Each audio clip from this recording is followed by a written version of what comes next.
Hello everyone, welcome to my channel. Please subscribe and keep watching more details. The Curse of Oak Island. The guys identify a massive tunnel stretching under the garden shaft.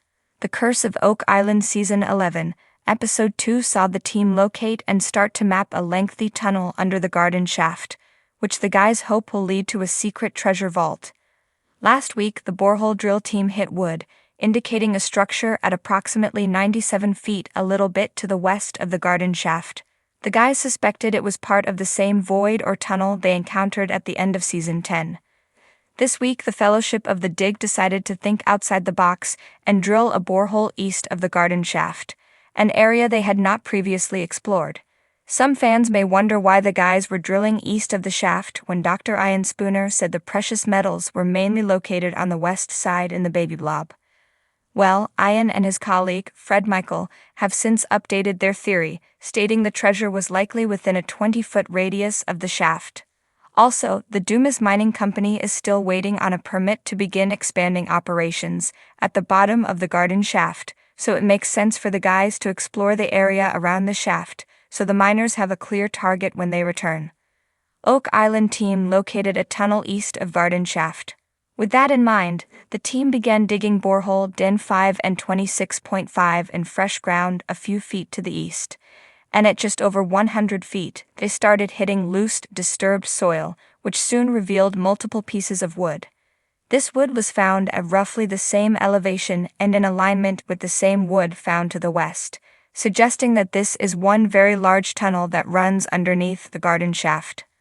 The guys drilled a second borehole on the eastern side of the shaft, and again, they found enough wood to indicate this was most likely the same tunnel. That's at least 4 boreholes that found evidence of this long tunnel. Oak Island team explores the tunnel's significance. Obviously, the guys had lots of questions. Who built it? When did they build it? Why did they build it? And perhaps most importantly, where is the tunnel going? Hopefully toward a chamber full of treasure. The team began analyzing the wood. Emma Culligan used the X-ray fluorescence, XRFF, spectrometer to ascertain its chemical composition. She didn't find gold or silver, but she registered a high volume of palladium. Environmental scientist Moya McDonald was on hand to inform the guys that palladium can be found in deposits of gold and silver. There are no known natural palladium deposits on Oak Island, which suggests the element was transported to the island perhaps within a treasure.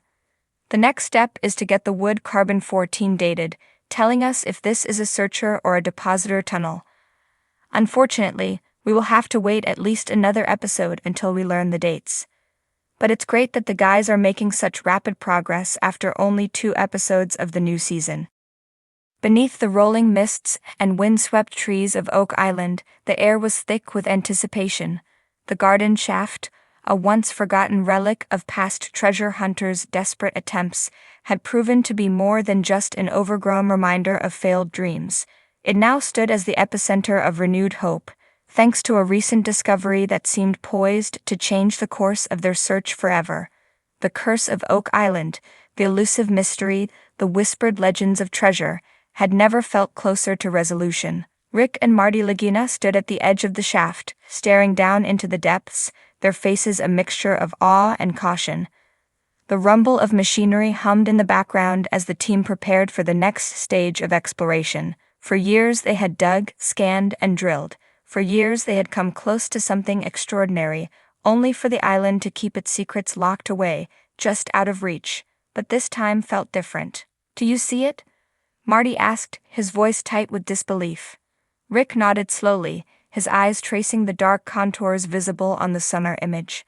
A massive tunnel, hidden for centuries, stretched deep beneath the earth, directly under the garden shaft. The sonar data was unmistakable. It revealed a large, well-structured tunnel, leading directly towards an area known for past treasure digs. This wasn't just a natural anomaly. The precise edges and symmetry spoke of human engineering, carefully crafted with purpose. A tunnel of this size and sophistication could only mean one thing: someone had been here long before them, and they had taken great pains to conceal whatever lay beneath Oak Island. "I knew it," Rick whispered, more to himself than anyone else. "I always knew there was something more." Marty glanced at his brother, his expression a mix of caution and excitement.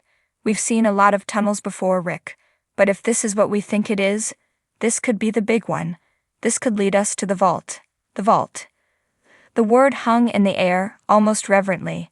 For over 2 centuries, treasure hunters had speculated about the fabled vault that allegedly housed untold riches, perhaps the treasure of the Knights Templar, or maybe even the lost works of Shakespeare.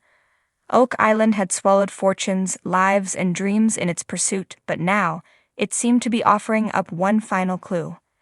As the rest of the team gathered around, the excitement was palpable.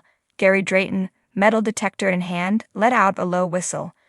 "Well, I'll be a monkey's uncle. That's one heck of a tunnel, boys." Jack Begley, leaning over the image, grinned. "We've got to explore it. This could be the most significant discovery we've ever made." "We need to be careful," cautioned Craig Tester. His practical mind always weighed the risks. "If that tunnel's been there as long as we think, there could be collapses, gas pockets, or worse. We've got to proceed with caution." Rick nodded, acknowledging the wisdom in Craig's words, but the fire of curiosity had already been lit in his heart, and it blazed brighter than ever. "We'll go slow," he promised. "But we're not stopping now." Preparations were made quickly. The tunnel was far too deep to explore from the surface, so they decided to use a camera probe first. As the camera was lowered down into the abyss, the monitor flickered to life, revealing the inside of the tunnel. The walls were lined with ancient timbers, still remarkably intact despite centuries of neglect. It was clear this was no ordinary mine shaft or flood tunnel. Whoever had built this had been skilled, methodical, and determined to keep something hidden. As the camera moved deeper, there were gasps from the team. Strange symbols were carved into the wooden beams, faint but visible. They looked almost like runes, symbols of an ancient language long lost to time. Could these be the markings of the Templars, or perhaps something even older? "There," said Rick, pointing at the screen. "Do you see that?" The camera had reached what looked like a large, square stone slab blocking the path. Unlike the rest of the tunnel, which was lined with rough-hewn timber, this stone was smooth and deliberate. It was a door, or perhaps more accurately, a seal. "Could that be it?" Marty asked, his voice hushed with awe. "Could that be the entrance to the vault?" Gary shook his head, eyes wide with amazement. "If that ain't a treasure door, I don't know what is."